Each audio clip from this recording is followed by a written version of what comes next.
الرحمن الرحیم الحمد للہ رب العالمین والصلاة والسلام علی سید الانبیاء والمرسلین خاتم النبیین وآلہ الطیبین الطاہرین ولعن اللہ علی اعدائہم اجمعین من یوم ظلمہم الی یوم الدین اما بعد فقد قال اللہ سبحانہ وتعالی فی القرآن الحکیم بسم اللہ الرحمن الرحیم شہر رمضان الذی انزل فیہ القرآن ھدی للناس وبینات من الھدی والفرقان۔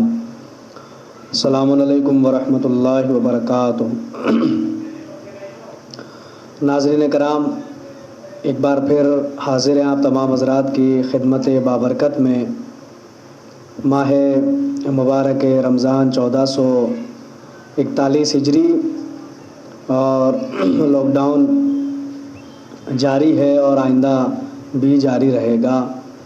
جیسا کہ اعلان کر دیا گیا 31 مئی تک لاک ڈاؤن بڑھا دیا گیا ہے، لہٰذا پورا ماہ مبارک رمضان اسی لاک ڈاؤن میں گزرے گا۔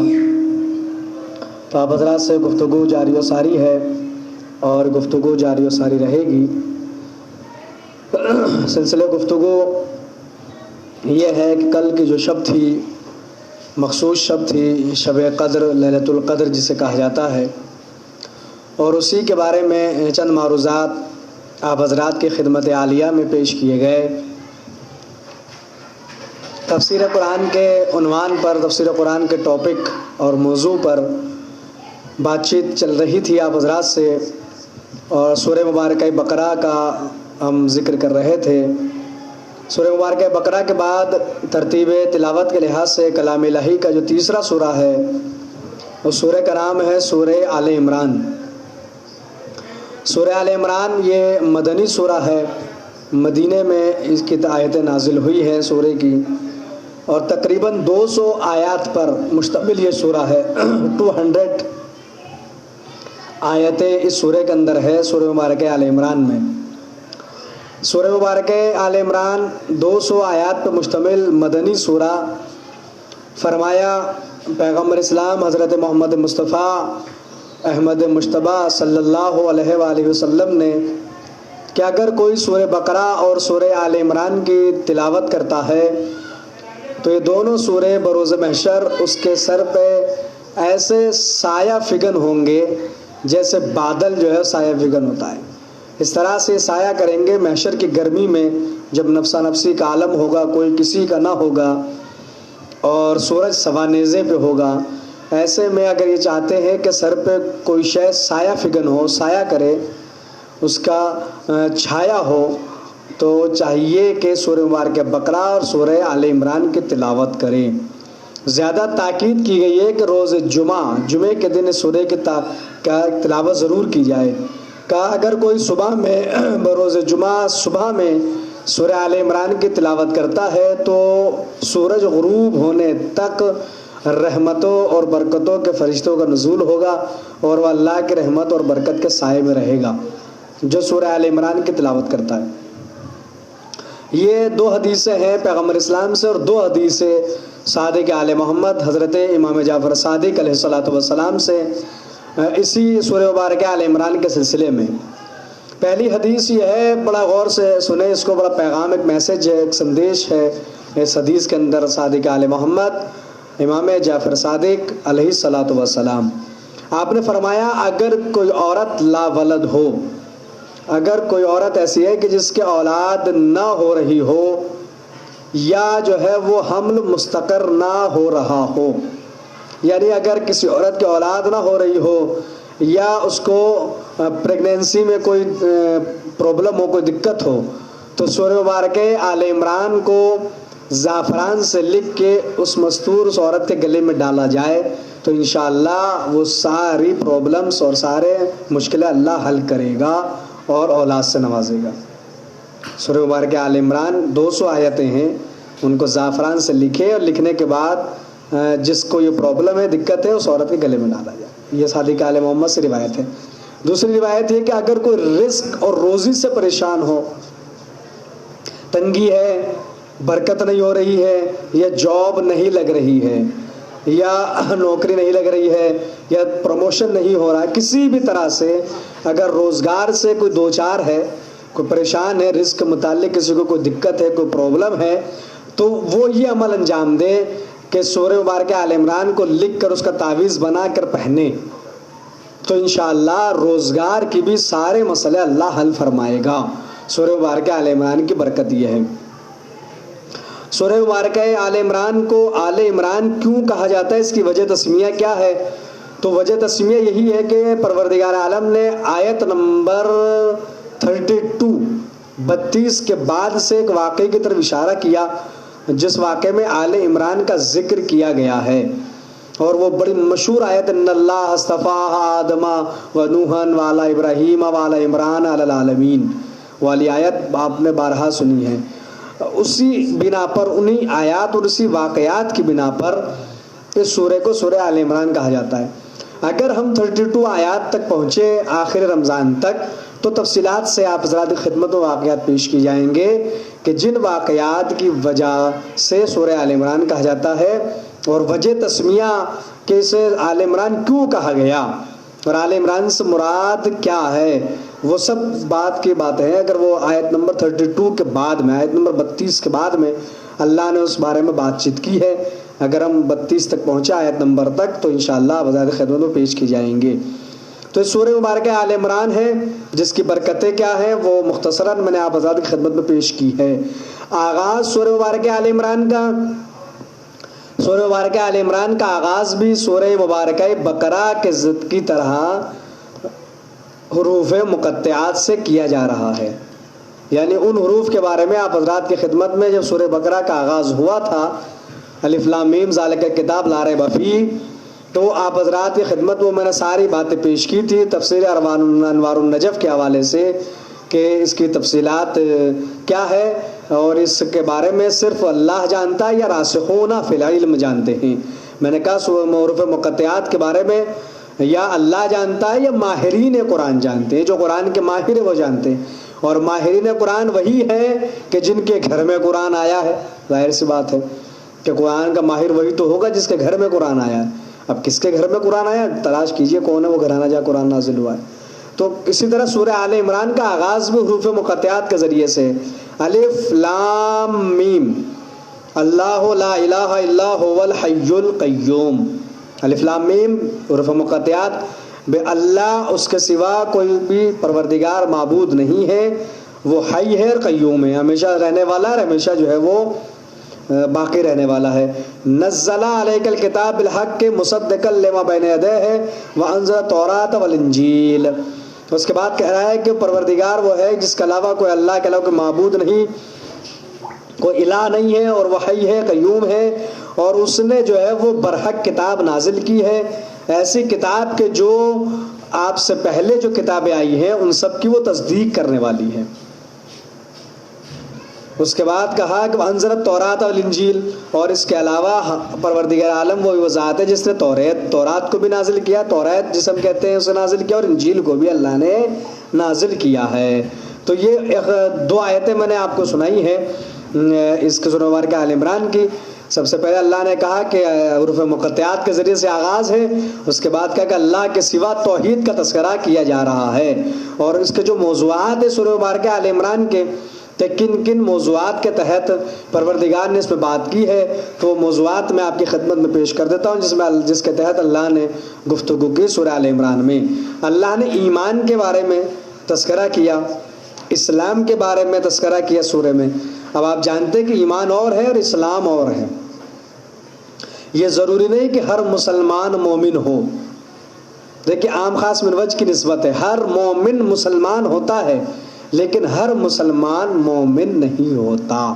ضروری نہیں کہ جس نے اسلام قبول کر لیا ہے تو وہ صاحب ایمان بھی ہو جائے، اسلام اور ہے، ایمان اور ہے، مومن اور ہے، مسلمان ہونا اور ہے۔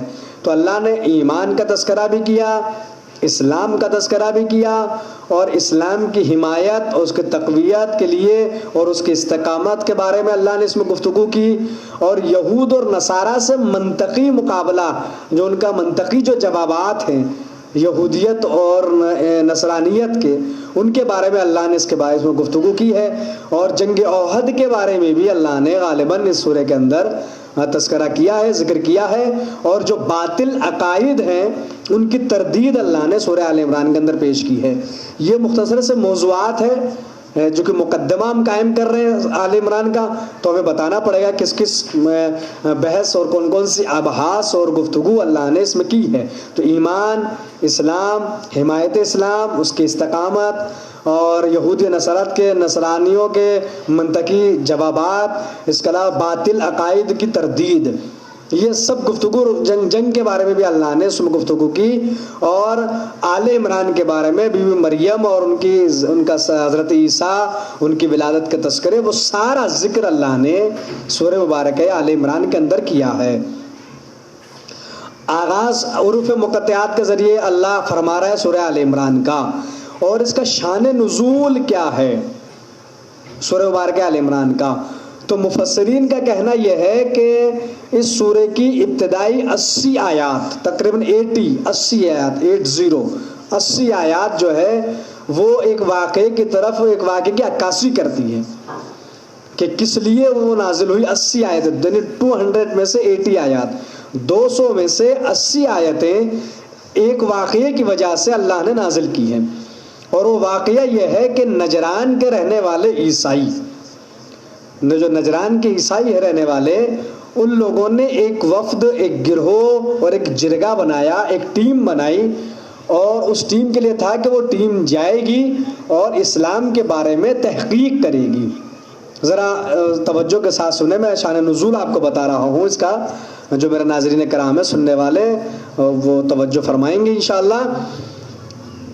نجران کے جو عیسائی ہیں، اب نجران کی جو جغرافیائی حالات ہیں موجب البلدان کے اندر آپ دیکھ سکتے ہیں، اگر ہم مباہلت کی آیات اگر پہنچے تو میں پورا جغرافیائی حیثیت بھی آپ کو انشاءاللہ نجران کی بتاؤں گا کہ وہ نجران کہاں واقع کیا ہے۔ لیکن نصارہ نجران آپ نے جب مباہلہ ہوتا ہے تو بہت آپ نے سنا نصارہ نجران، تو وہ نجران کے جو وہ تھے عیسائی، انہوں نے گروہ بنایا، ایک ٹیم، اور ایک ٹیم بنایا گیا، ڈیلیگیشن، ایک گروہ بنایا گیا، اور اس کے لیے تھا کہ یہ اسلام کے بارے میں تحقیق کریں گے، اور وہ جو گروہ تھا وہ 60 لوگوں پہ مشتمل تھا، 60 60 لوگ اس کے اندر تھے۔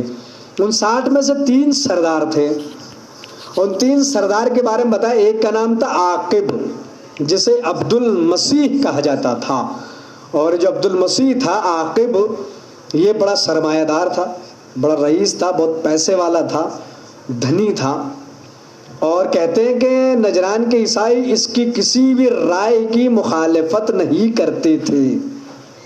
تو بھائی میں یہی کہنا چاہوں گا یہاں رک کر کہ وہ دور ہو یا یہ دور ہو، پیسے والے کی رائے کی مخالفت کہیں بھی نہیں ہوتی ہے، نہ اس دور میں کی جاتی تھی نہ آج کی جاتی ہے۔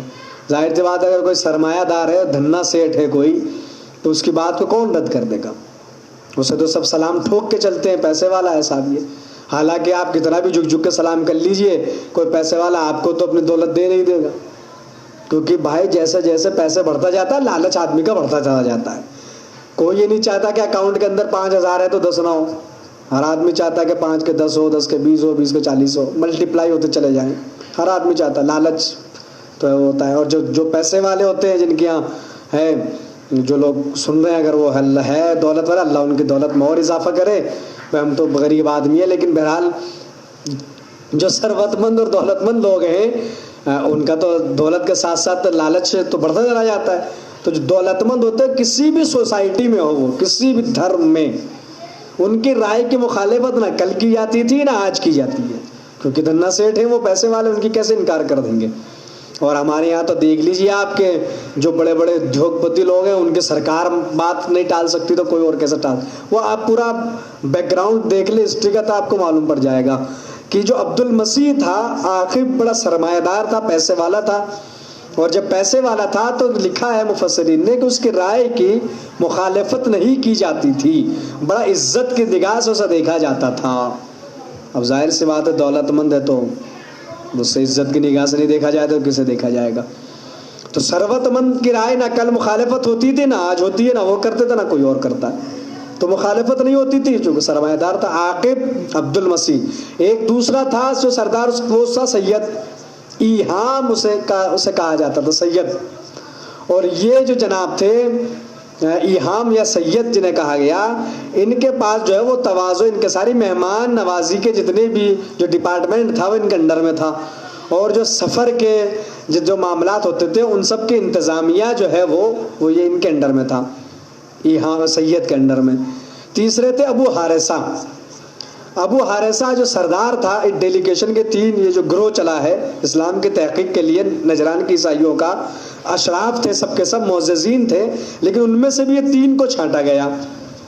ان میں سے ایک سرمایہ دار ہے اور ایک بڑا انٹیلیجنٹ ہے، تیسرا جو ہے عالم ہے۔ ابو حارثہ عالم تھا، اور کہتے ہیں کہ جتنی مسیحی کتابیں تھیں اسے سب یاد تھی، زبانی یاد تھی اس کو، اور یہاں تک کہ اتنا جو ہے ان کی نگاہ میں یہ لائق احترام تھا اور کہ اس کے نام کے کئی سارے گرجا گھر انہوں نے بنا رکھے تھے، چرچ اس کے نام کے بنا رکھے تھے۔ جیسے کوئی مسجد بنا کے کسی بڑے نام کے، کسی جو بہت بڑا نام ہو ان سے منسوب کر دی جاتی ہے، ان کے نام سے بنا دی جاتی ہے، یا امام بارگاہ منسوب ہو جاتے ہیں، یا مندر وغیرہ جو بھی ہے سب منسوب ہو جاتے ہیں، عبادت گاہیں، دھارمک استھل۔ تو بہت سارے گرجا گھر اور چرچ جو ہے وہ ابو حارثہ کے نام کے عیسائیوں نے بنوا رکھے تھے۔ اب آپ دیکھ سکتے ہیں کہ کتنا بلند پایا اور کتنا معزز اور کتنا لائق احترام اور قابل عزت وہ شخص ان کی نگاہ میں تھا۔ ان تین کو سردار تھے۔ یہ 60 لوگوں کا یہ گروہ پہنچتا ہے مدینہ۔ جب یہ مدینہ پہنچا ہے گروہ، تو یہ جب پہنچا تو مسجد نبوی میں جب یہ پہنچے تو حضور اکرم صلی اللہ علیہ وآلہ وسلم اس وقت نماز عصر ادا کر رہے تھے۔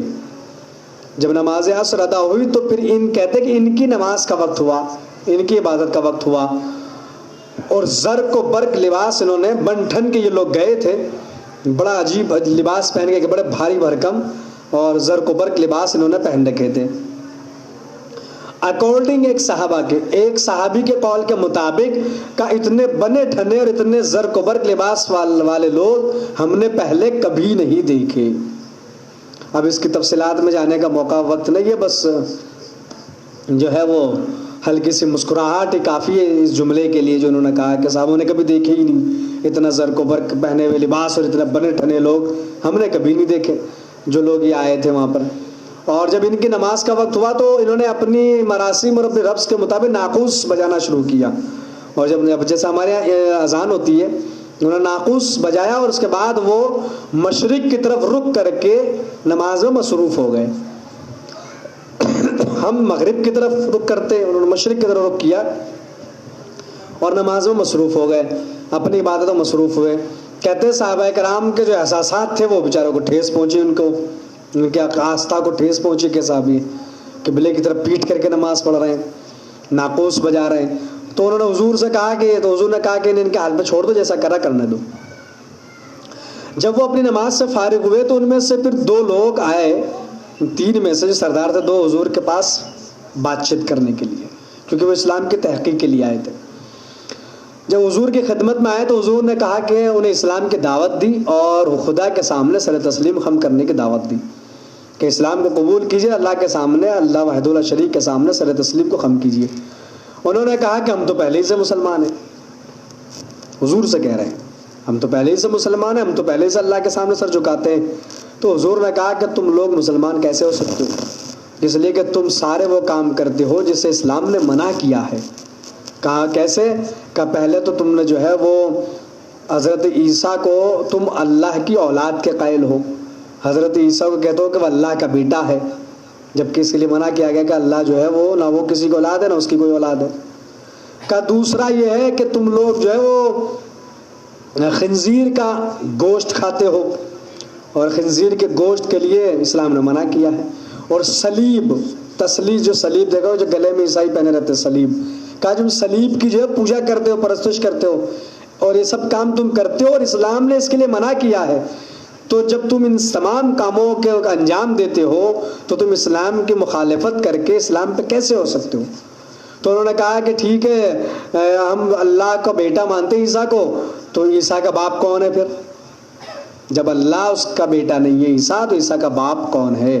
تو حضور نے ان سے کہا کہ بتاؤ کیا ہر بیٹا اپنے باپ کی شباہت رکھتا ہے، اپنے باپ کے مشابہ ہوتا ہے؟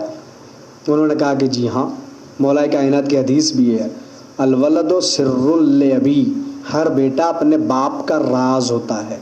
ایک ایسی حدیث ہے کہ جس پہ رکھ کے باقاعدہ تقریر کی جا سکتی ہے، جو ملائکہ کائنات کی حدیث اوپر سبیل تذکرہ میں نے آپ کی خدمت پیش کر دی.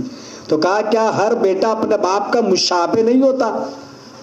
لوگ کہتے ہیں نا کہ بھئی یہ باپ کے اوپر ہے، ماں کے اوپر ہے، ہوتا ہے کہ بالکل ہوتا ہے.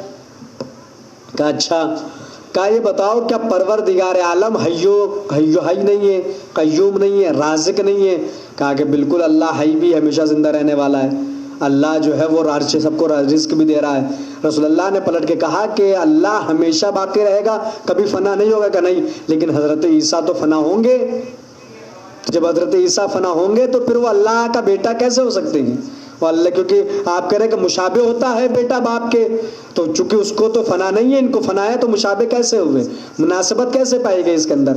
اس کے بعد حضور اکرم نے کہا کہ بتاؤ کیا تم اس بات کے قائل ہو کہ شکم مادر میں اللہ ہی نے عیسیٰ کی اس تصویر کو جیسا اس نے چاہا ویسا بنایا؟